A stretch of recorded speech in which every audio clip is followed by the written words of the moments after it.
Magic അവനിലേക്ക് സ്വാഗതം. അങ്ങനെ നമ്മൾ വ്യത്യസ്തമായ പലതരം വിഭവങ്ങൾ പരീക്ഷിച്ചുകൊണ്ടിരിക്കുകയാണ് ഈ പുതുവർഷത്തിലും. അപ്പോൾ ചിക്കൻ എന്ന് പറഞ്ഞാൽ എല്ലാവർക്കും ഇഷ്ടമുള്ള കാര്യമാണ്. ചിക്കൻ്റെ എത്ര വ്യത്യസ്തമായ വിഭവങ്ങൾ തയ്യാറാക്കി കാണിച്ചാലും പ്രേക്ഷകർക്ക് പിന്നെയും പിന്നെയും അതിൻ്റെ വ്യത്യസ്തമായ പുതിയ പുതിയ കാര്യങ്ങൾ കാണാൻ ഇഷ്ടമാണ്, പ്രത്യേകിച്ച് മലയാളി വീട്ടമ്മമാർക്ക്. ഇപ്പോൾ നമ്മളുടെ വീടുകളിലെല്ലാം സാധാരണ ഉണ്ടാക്കുന്ന നോൺ വെജിറ്റേറിയൻസിൻ്റെ കൂട്ടത്തിൽ ചിക്കൻ ഒരുപാട് പ്രാധാന്യമുള്ളൊരു കാര്യമാണ്.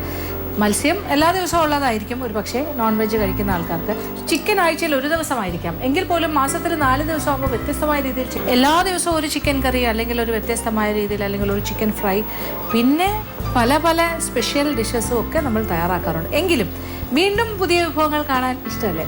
അപ്പോൾ ഇന്നും നമ്മളൊരു ചിക്കൻ്റെ വിഭവമാണ്. ഇന്നത്തെ ചിക്കൻ ഐറ്റം വളരെ നാടനായിട്ടുള്ളൊരു രീതിയിലാണ് നമ്മൾ ചെയ്യുന്നത്. പക്ഷേ ഇത് നമ്മൾ എപ്പോഴും കേൾക്കുന്ന ഒരു കാര്യം തന്നെയാണ്. ഒരു പക്ഷേ റെസ്റ്റോറൻറ്റ്സിൽ ചെന്ന് നമ്മൾ ഭക്ഷണം ഓർഡർ ചെയ്യുകയാണെങ്കിലും ഈ നാടൻ വിഭവങ്ങളുടെ കൂട്ടത്തിലാണെങ്കിലും നമ്മൾക്ക് ഇങ്ങനെ എന്താ പറയുക, വളരെ ഡിഫറെൻ്റായിട്ട് നമ്മൾ ഓർഡർ ചെയ്യുന്ന കൂട്ടത്തിലൊരു മലയാളി ടച്ചുള്ള, അല്ലെങ്കിൽ ഒരു കേരളത്തിൻ്റെ വിഭവം എന്ന് പറഞ്ഞ് നമ്മൾ ആഗ്രഹിക്കുന്ന, അല്ലെങ്കിൽ നമ്മൾ ഓർഡർ കൊടുക്കുന്നൊരു സാധനമാണ്. എന്താ പറയുക, സാധാരണ നമ്മൾ ചിക്കൻ മസാല വരട്ടെ എന്ന് പറയും, ചിക്കൻ ചോപ്സ് എന്നൊക്കെ പറയുന്നത്. Chicken chops, chicken masala, chicken curry, chicken roast എന്നൊക്കെ പറഞ്ഞ പോലെ ചിക്കൻ മസാല. അപ്പോൾ നമ്മളിവിടെ ചിക്കൻ ഗ്രീൻ പീസ് മസാലയാണ് തയ്യാറാക്കുന്നത്. അപ്പോൾ വളരെ സ്വാദാണ്, ഉണ്ടാക്കാൻ വളരെ എളുപ്പം, നമ്മൾക്ക് ചുറ്റുമുള്ള ചേരുവകൾ മാത്രം മതിയാകും. അപ്പോൾ ഇതെങ്ങനെയാണ് ഉണ്ടാക്കുന്നത് നോക്കാം. അതിന് വേണ്ട ചേരുവകൾ എന്തൊക്കെയാണെന്ന് നോക്കാം. ചിക്കൻ ഒരു ഇടത്തരം 20 കഷ്ണങ്ങളായി മുറിച്ചത്, വേവിച്ച ഗ്രീൻ പീസാണ് ഇത്, ഫ്രഷ് ഫ്രോസൺ പീസാണിത്. സവാള 2 വലുത് കഷ്ണങ്ങളായി മുറിച്ചത്, പച്ചമുളക് 2 എണ്ണം 2ആയി പിളർന്നത്, ഉപ്പ് ആവശ്യത്തിന്, വെള്ളം 1/4 കപ്പ്. ഇനി അരയ്ക്കാൻ വേണ്ട ചേരുവകൾ: മുളക് പൊടി 1 ടേബിൾ സ്പൂൺ, പിരിയൻ മുളക് പൊടി 1 table spoon, 1 teaspoon garam masala പൊടി, കുരുമുളക് പൊടി 1/2 ടീസ്പൂൺ, 3 ടേബിൾ സ്പൂൺ മല്ലിപ്പൊടി, മഞ്ഞൾപ്പൊടി 1/4 ടീസ്പൂൺ വരെ ചേർക്കാം, 1/2 മുതൽ 1/4 ടീസ്പൂൺ, കൊച്ചുള്ളി 10-12 എണ്ണം ചേർക്കാം, വെളുത്തുള്ളി ചൈന വെളുത്തുള്ളി ആണെങ്കിൽ 10-12 അല്ലി, വലിയ കഷ്ണം ഇഞ്ചി ആണെങ്കിൽ 1 കഷ്ണം, അതല്ലെങ്കിൽ 2 ഇടത്തരം, എണ്ണ 4 ടേബിൾ സ്പൂൺ, 5-6 ചെറിയ ഉള്ളി നീളത്തിലോ വട്ടത്തിലോ അരിഞ്ഞു വെക്കുക, കറിവേപ്പില ആവശ്യത്തിന്, മല്ലിയില ആവശ്യത്തിന്. ഇനി നമുക്ക് ചിക്കൻ ഗ്രീൻ പീസ് മസാല തയ്യാറാക്കാം. അപ്പോൾ നമുക്ക് മസാലയ്ക്ക് വേണ്ട കാര്യങ്ങളെല്ലാം ഒരു ബൗളിലേക്ക് മാറ്റാം. ആദ്യം വേണ്ടത് മുളക് പൊടി 2 തരമാണ് നമ്മൾ ഉപയോഗിക്കുന്നത്. 1 ടേബിൾ സ്പൂൺ പിരിയൻ മുളക് പൊടിയും 1 ടേബിൾ സ്പൂൺ സാധാരണ മുളക് പൊടി. അപ്പോൾ പിരിയൻ മുളക് പൊടി 1 ടേബിൾ സ്പൂൺ എടുക്കാം, നല്ല നിറച്ചൊരു ടേബിൾ സ്പൂൺ. അതിനോടൊപ്പം സാധാരണ മുളക് പൊടി, എരിവുള്ള മുളക് പൊടി, അതും 1 ടേബിൾ സ്പൂൺ. പിന്നെ മല്ലിപ്പൊടി കൂടുതലാണ് വേണ്ടത്, 3 ടേബിൾ സ്പൂൺ മല്ലിപ്പൊടി.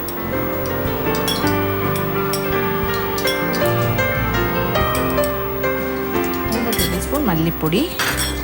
പിന്നെ കുരുമുളക് പൊടി 1/2 ടീസ്പൂൺ, 1/2 ടീസ്പൂൺ കുരുമുളക് പൊടി. അപ്പോൾ നല്ല അത്യാവശ്യം എരിവൊക്കെ ഉണ്ടാവും. പിന്നെ ഒരു കാര്യം, ഗരം മസാല പൊടിച്ചത്, അത് നമ്മൾ 1 ടീസ്പൂൺ നിറച്ച് ഗരം മസാല പൊടി. പിന്നെ ഇതിൽ മഞ്ഞൾപ്പൊടി 1/4 ടീസ്പൂൺ വരെ ചേർക്കാം, 1/2 മുതൽ 1/4 ടീസ്പൂൺ മഞ്ഞൾപ്പൊടി ചേർക്കും. ഇനി വലിയ കഷ്ണം ഇഞ്ചി ആണെങ്കിൽ 1 കഷ്ണം, അതല്ലെങ്കിൽ 2 ഇടത്തരം കഷ്ണം, 1 ചെറുതും 1 ഇടത്തരവും. പിന്നെന്താ, വെളുത്തുള്ളി ചൈന വെളുത്തുള്ളി ആണെങ്കിൽ 10-12 അല്ലി, അല്ലെങ്കിൽ ഒരു വലിയ കുടം. ഇപ്പം ചെറിയ സാധാ വെളുത്തുള്ളി ആണെങ്കിൽ കുറച്ചുകൂടെ കൂടുതൽ ഒരു 10-20 അല്ലിയെങ്കിലും വേണം, അല്ലെങ്കിൽ ഒരു വലിയ ഉണ്ട വെളുത്തുള്ളി. പിന്നെ കൊച്ചുള്ളി 10-12 എണ്ണം ചേർക്കാം, 12 കൊച്ചുള്ളി. ഇതെല്ലാം കൂടി ചേർത്ത് നല്ല മഷി പോലെ അരയ്ക്കണം. മഷി പോലെ എന്ന് പറയുമ്പോൾ നല്ല പേസ്റ്റ് രൂപത്തിൽ അരച്ചെടുക്കണം. അപ്പോൾ മിക്സിയുടെ ചെറിയ ബൗളിൽ വേണമെങ്കിൽ അതിൽ ഇച്ചിരി വെള്ളം കൂടി ചേർത്ത് അരച്ച് നല്ല കുഴമ്പ് പാകത്തിന് അരച്ചിട്ട് ആ മിക്സി കഴുകിയ വെള്ളത്തോടു കൂടി എടുത്ത് മാറ്റി വയ്ക്കാം. അപ്പോൾ ഇത് അരച്ചെടുത്തിട്ട് ബാക്കി കാര്യങ്ങൾ ചെയ്തു തുടങ്ങാം. നമ്മളുടെ ചിക്കൻ ഗ്രീൻ പീസ് മസാല അതിന് വേണ്ടിയിട്ട്. അങ്ങനെ നമ്മളുടെ മസാല പേസ്റ്റ് ഇവിടെ റെഡിയായി കഴിഞ്ഞു. നല്ല കുറുകിയ രീതിയിൽ നല്ല കൊഴുത്ത മസാലയാണ്. ഇച്ചിരി വെള്ളം കൂടി ചേർത്തിട്ടാണ് ഞാൻ അരച്ചെടുത്തത്. പിന്നെ ആ പാത്രം മിക്സിയുടെ ചെറിയ ബോളും കൂടി കഴുകി ആ ഒരു കുറച്ച് അകത്തൊക്കെ ഇച്ചിരി വെള്ളം ഒഴിച്ച് കംപ്ലീറ്റ് ആ പൊടി മസാലയും ഇതിനകത്ത് ചേർന്നിട്ടുണ്ട്. അപ്പോൾ അരഞ്ഞ രൂപത്തിലായിക്കഴിഞ്ഞു. ഇനി നമ്മളുടെ ചിക്കൻ ഗ്രീൻ പീസ് മസാല തയ്യാറാക്കി തുടങ്ങാം. ഇനി നമുക്ക് അടുപ്പ് കത്തിച്ചിട്ട് ചുവട് കട്ടിയുള്ളൊരു പാത്രം, അതിലേക്ക് ആദ്യം കുറച്ച് വെളിച്ചെണ്ണ ഒരു 3-4 ടേബിൾ സ്പൂൺ വെളിച്ചെണ്ണ ഒഴിക്കാം. ഒരു 4 ടേബിൾ സ്പൂൺ വെളിച്ചെണ്ണ, അതിലേക്ക് നമ്മൾ 2 സവാള നീളത്തിന് കനം കുറച്ച് അരിയാം, അല്ലെങ്കിൽ ചെറിയ കഷ്ണങ്ങളായി മുറിച്ചതും ആകാം. ഒരുപാട് കുഞ്ഞായിട്ട് അരിഞ്ഞിട്ടില്ല, എങ്കിലും ചെറുതായിട്ട് അരിഞ്ഞ സവാളയാണ്, സ്ലൈസ്ഡ് അല്ല, ചോപ്ഡ്. വേണമെങ്കിൽ നീളത്തിൽ അരിഞ്ഞ് വേണമെങ്കിലും ചേർക്കാം. സവാള നല്ല നിറം മാറുന്നവരെ വഴറ്റണം. ഒരു ഗോൾഡൻ ബ്രൗൺ കളറാകാൻ ഏതാണ്ട് ആ ഒരു ബ്രൗൺ കളറാകുന്നവരെ വഴറ്റുക. ഇതിനോടൊപ്പം ഇച്ചിരി കറിവേപ്പിലയും കൂടി ചേർക്കാം. നല്ല ഫ്രഷ് ആയിട്ടുള്ള കറിവേപ്പില.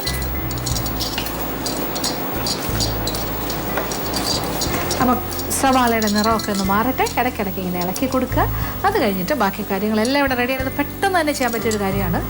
അതാണ് അതിൻ്റെ പ്രത്യേകത. നമ്മൾ മസാല അരച്ച് റെഡിയാക്കി കഴിഞ്ഞാൽ സവാള വഴറ്റുന്നു, പിന്നെ ബാക്കി കാര്യങ്ങളെല്ലാം ചേർത്തിട്ട് പെട്ടെന്ന് തന്നെ നമ്മൾ ചിക്കൻ മസാല തയ്യാറാക്കും. അപ്പോൾ സവാള ഒന്ന് ചെറുതായി വാടി തുടങ്ങുമ്പോൾ നമ്മൾ അടുത്ത കാര്യം കൂടി ചേർക്കണം. കറിവേപ്പിലയും സവാളയാണ് ആദ്യം ചേർത്തത്. ഇനി 2 പച്ചമുളക് 2ആയി പിളർന്നത് അതും കൂടി ചേർക്കാം. അപ്പോൾ ഇതെല്ലാം കൂടി കിടന്ന് വീണ്ടും ഒന്ന് വഴണ്ട് സവാളയുടെ നിറം മാറുന്നവരെ മൂത്ത് കിട്ടും. ഇപ്പോൾ സവാളയുടെ നിറം ഒന്ന് ബ്രൗൺ ആയി തുടങ്ങുന്നു. അപ്പോൾ ഒരു ഗോൾഡൻ ബ്രൗൺ കളറിലേക്ക് മാറുകയാണ്. സവാളയുടെ ക്വാണ്ടിറ്റി എല്ലാം കുറഞ്ഞു, അതായത് അളവൊക്കെ കുറഞ്ഞ് പകുതിയോളം അങ്ങ് ചുരുങ്ങി. അപ്പോൾ ഒരു ബ്രൗൺ കളറായി തുടങ്ങുന്നു. ശരിക്കും കളർ മാറി ഒരു ബ്രൗൺ ആയി വരണം. അന്നേരം നല്ല മൂത്തൊരു മണമൊക്കെ വരും. ആ സമയത്ത് നമ്മളുടെ അരച്ച് വെച്ചിരിക്കുന്ന മസാല പേസ്റ്റ്, ഇതിലിപ്പോൾ ഒരു 3 ടേബിൾ സ്പൂൺ മല്ലിപ്പൊടി, ഒരു ടേബിൾ സ്പൂൺ പിരിയൻ മുളക് പൊടി, 1 ടേബിൾ സ്പൂൺ സാധാരണ മുളക് പൊടി, ഒരു 1/4 ടീസ്പൂൺ മഞ്ഞൾപ്പൊടിയും, 1 ടീസ്പൂൺ ഗരം മസാലപ്പൊടി, പിന്നെന്താ 1/2 ടീസ്പൂൺ കുരുമുളക് പൊടി, കുറച്ച് വെള്ളവും കൂടി ചേർത്ത് അതിൻ്റെ കൂടെ നമ്മൾ ഇഞ്ചി ഒരു വലിയ കഷ്ണം അല്ലെങ്കിൽ 2 കഷ്ണം മീഡിയം, പിന്നെ ഒരു 12ഓളം ചെറിയ ഉള്ളി, പിന്നെ ഒരു 10-12 അല്ലി വെളുത്തുള്ളി, ഇതെല്ലാം കൂടി ചേർന്നിട്ട് അരച്ചെടുത്തതാണ് പേസ്റ്റ്. ഇനി ഈ ഒരു മസാല പേസ്റ്റും ഈ മൂത്ത് കിടക്കുന്ന സവാളയുടെ കൂടെ കിടന്ന് നന്നായിട്ടൊന്ന് വഴണ്ട് അതിൻ്റെ ഒരു പച്ചച്ചുവ മാറണം. ആ പച്ചച്ചുവ മാറുന്നത് വരെ ഇങ്ങനെ വഴറ്റാം. ഇപ്പോൾ നല്ല മസാലയുടെ മണം ഇപ്പോൾ തന്നെ വരുന്നുണ്ട്. അപ്പോൾ മസാലയൊക്കെ നന്നായിട്ട് മൂത്ത് ആ എണ്ണയിൽ നിന്നും വിട്ട് വരുന്ന ഒരു പാകമായി കഴിഞ്ഞു. പാത്രത്തിൽ നിന്നും ഇങ്ങനെ വിട്ട് വരുന്നൊരു പാകം. അപ്പോൾ എണ്ണയൊക്കെ തെളിഞ്ഞ് നല്ലൊരു മണം. അപ്പോൾ ഇനി ഇതിലേക്ക് നമ്മൾ ചിക്കൻ്റെ കഴുകി വൃത്തിയാക്കി വെച്ചിരിക്കുന്ന കഷ്ണങ്ങൾ. അപ്പോൾ ഒരു മീഡിയം സൈസ് കോഴി, ഏതാണ്ട് ഒരു 1.5 കിലോ 600-ൻ്റെ കോഴി, തൊലിയെല്ലാം കളഞ്ഞ് നമ്മളൊരു 20 കഷ്ണങ്ങളായിട്ട് മുറിച്ചു.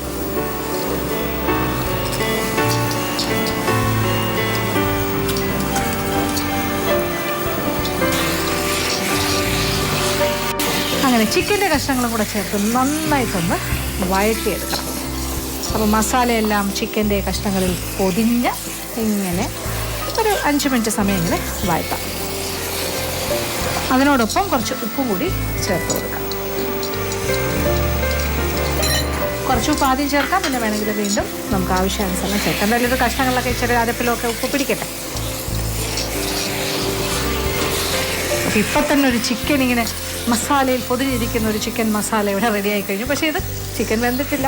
അപ്പോൾ ചിക്കൻ വേകുമ്പോൾ ഇച്ചിരി വെള്ളമൊക്കെ ഇറങ്ങും, ചിക്കനിൽ നിന്നും കുറച്ച് വെള്ളം ഇറങ്ങും. ആ ഒരു വെള്ളവും പിന്നെ ഒരു അല്പം വെള്ളം കൂടി നമ്മൾ ഒഴിച്ചു കൊടുക്കണം, ഒരു 1/4 കപ്പോളം വെള്ളം. അപ്പോൾ എന്തായാലും 5 മിനിറ്റ് ഇങ്ങനെ വഴറ്റി കഴിഞ്ഞിട്ട് മതി വെള്ളം ഒഴിക്കണം.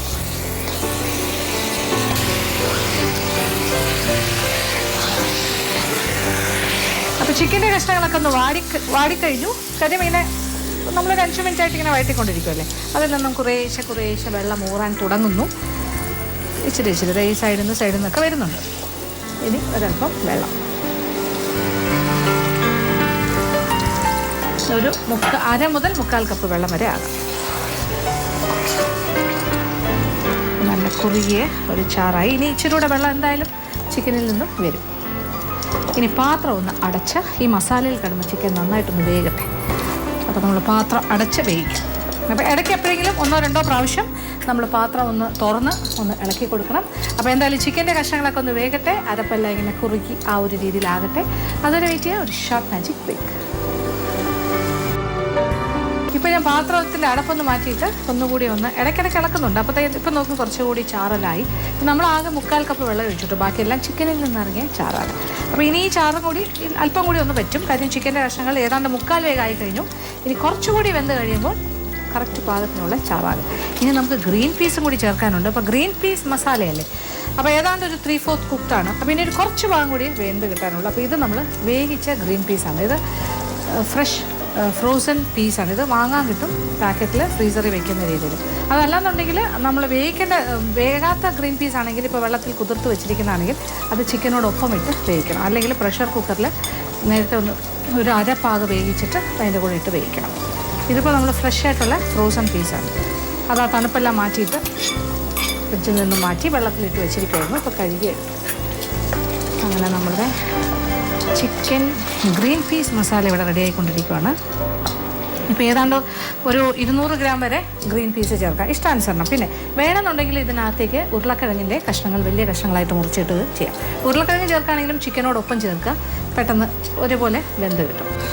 ഇപ്പം നമ്മളുടെ ചിക്കൻ്റെ കഷ്ണങ്ങളും എല്ലാം പാകത്തിന് വെന്ത് ചാറെല്ലാം ഒന്ന് കുറുകി ആ ഗ്രീൻ പീസിൻ്റെ ആ പച്ച കളറും ഒക്കെ ആയിട്ടൊരു കുഴഞ്ഞ പാകത്തിനായിട്ടുണ്ട്. നല്ലൊരു തിക്ക് ഗ്രേവി ആയിട്ട് ചിക്കൻ ഗ്രീൻ പീസ് മസാല റെഡിയാണ്. നമ്മൾ അടുപ്പിൽ നിന്നും മാറ്റി ഇനി ഇതേ അടുപ്പിൽ ഒരു ചെറിയ കാര്യം കൂടി ചെയ്യാനുണ്ട്. ലാസ്റ്റ് ഒരു താളിക്കലുണ്ട്, അതാണ് അതിൻ്റെ ഏറ്റവും ടേസ്റ്റ് വരുന്ന കാര്യം. അപ്പോൾ ഇനി നമ്മൾ അടുപ്പ് കത്തിച്ച് ഇതേ അടുപ്പിൽ തന്നെയാണ് വെച്ചിരിക്കുന്നത്. അതിലേക്ക് ഒരല്പം വെളിച്ചെണ്ണ. ഇപ്പോൾ നമ്മളിതിലൊരു 4 ടേബിൾ സ്പൂണോളം വെളിച്ചെണ്ണ ചേർത്ത് കഴിഞ്ഞു. 4-5 ടേബിൾ സ്പൂൺ ചേർത്ത് ഓരോരുത്തർക്ക് ഇഷ്ടം അനുസരിച്ചിട്ട്.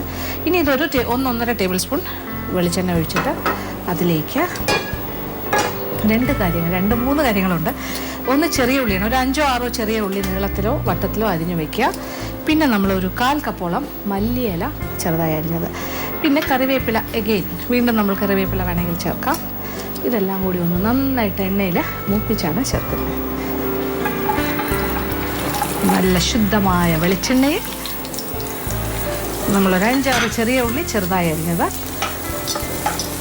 ഇനി കുറച്ച് കറിവേപ്പില എക്സ്ട്രാ ചേർക്കാം. നമ്മൾ കറിവേപ്പില ആദ്യമേ തന്നെ നമ്മളുടെ മസാലയിലൊക്കെ ചേർത്തിരുന്നു, എങ്കിലും കറിവേപ്പില എപ്പോഴും നല്ലൊരു സ്വാദ് വരുന്ന കാര്യമല്ലേ. നമ്മുടെ ഒരു കേരളത്തിൻ്റെ ഒരു പ്രത്യേക സ്വാദാണ് വെളിച്ചെണ്ണ കറിവേപ്പില താളിക്കലിൻ്റെ ഒരു പ്രധാന ഭാഗമാണ്. ചെറുതായി മൂക്കാൻ തുടങ്ങുന്നു, കളർ മാറി തുടങ്ങുന്നു. ഇനി ഇതിൻ്റെ കൂടെ ഞാൻ ഈ മല്ലിയിലയും കൂടി ചേർക്കാൻ പോവാണ്. ഇപ്പോൾ വ്യത്യസ്തമായ മറ്റൊരു മണം, മല്ലിയില ഇങ്ങനെ കിടന്ന് മൂക്കുന്നൊരു മണം. ചെറിയ ഉള്ളി, മല്ലിയിലയും കറിവേപ്പിലയും നല്ല ക്രിസ്പി ആയി കഴിഞ്ഞു. ഇനി എന്താ നമ്മൾ ചെയ്യാൻ പോകുന്നത്? ഇനി നമ്മളുടെ ചിക്കൻ ഗ്രീൻ പീസ് മസാലയുടെ മുകളിലായിട്ട് ഈ കാര്യങ്ങൾ, അതായത് നല്ല കരുകരുപ്പായി മൂത്ത മല്ലിയില, അതിനോടൊപ്പം ചെറിയ ഉള്ളി, കറിവേപ്പില, ഇതെല്ലാം ചേർക്കും. ആ എണ്ണയോടുകൂടി തന്നെ ചേർക്കും. കംപ്ലീറ്റ് ചേർത്ത് കഴിഞ്ഞു. ഇനി നമ്മളൊന്ന് ഇളക്കി യോജിപ്പിക്കാം. ചെറുതായിട്ടൊന്ന് ഇളക്കിയാൽ മതി, എല്ലാ ഭാഗത്തേക്കും എത്തിക്കോളും. ഇനി നമുക്ക് വിളമ്പുന്ന പാത്രത്തിലേക്ക് മാറ്റാം. ചൂടോടുകൂടി തന്നെ മാറ്റാം.